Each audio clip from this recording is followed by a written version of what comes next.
'Twas the night before Christmas, when all through the Ark, not a crimson was stirring, not even a spark. The cannons were armed and set their crosshairs in hopes the Decepticons soon would be there.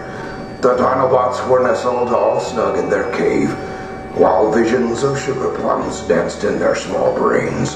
And Bumblebee in his car mode and I as a cab had settled our circuits for a long stasis nap.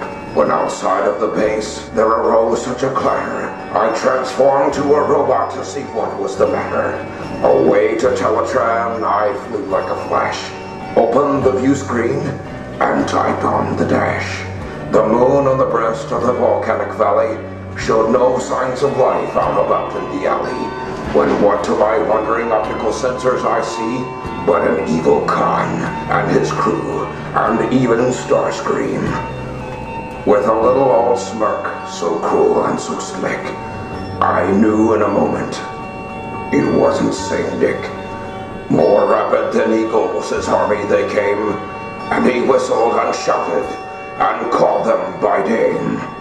Now Soundwave, now Skywarp, Reflector and Starscream, on Rumble, on Frenzy, Thundercracker and Blitzwing, to the top of the Ark they shall all fall. Now blast away, blast away, blast away all. As the moon base that before right Cybertron flies, when they met with Unicron like fire in the skies. So up to the Ark the Seekers they flew, with their sparks full of malice, and Megatron too. And then in a twinkling I heard on the roof the clanking and crunching of each metal foot, as I drew in my processor and then turned around.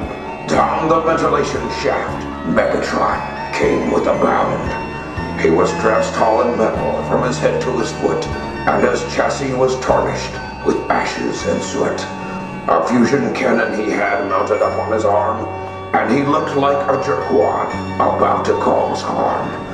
His eyes, how they twinkled, his dimples, how jagged. His cheeks had been welded, his nose was so ragged. His fat little head like a bucket so heavy, and his chin was all square like the front of a Chevy. The brunt of my fist messed tight with his teeth, and the smoke from my stacks encircled his head like a wreath. He had an ugly face, and I punched his square belly that shook when it hit like a bowl full of jelly. He was metal and plump, a right angry old putz, and I laughed when I pwned him by kicking his nuts. My fist to his eye as I twisted his head soon gave all to know they have nothing to dread. He spoke not a word but went straight to work, and shot with his cannon like a cowardly jerk, and wiping the eardrum from inside of his nose and giving a nod, the Decepticons rose. He sprang to his feet and his bots fired their missiles, and away they all flew like a bunch of whipped little dillholes. But I heard him exclaim ere he flew out of sight, "Decepticons retreat, we've been beaten tonight."